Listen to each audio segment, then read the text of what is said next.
नमस्कार. आज आपण बघणार आहोत ऱ्हस्व उच्चार आणि दीर्घ उच्चार.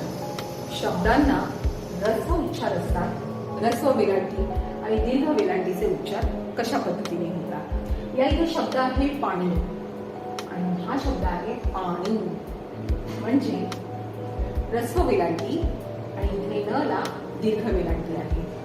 न अधिक ऱ्हस्व पहिला ई ऱ्हस्व ई, न अधिक दुसरा ई म्हणजे दीर्घ ई. इथे ऱ्हस्व उच्चारामध्ये शब्दाचा उच्चार ऱ्हस्व वेलांटी असेल, ऱ्हस्व उकार असेल तर पटकन होतो, आणि दीर्घ उच्चारामध्ये दीर्घ वेलांटी दीर्घ उकार असेल तर उच्चार किंचितचा थोडासा लावला जातो. बघा पुन्हा एकदा, पाणी पाणी.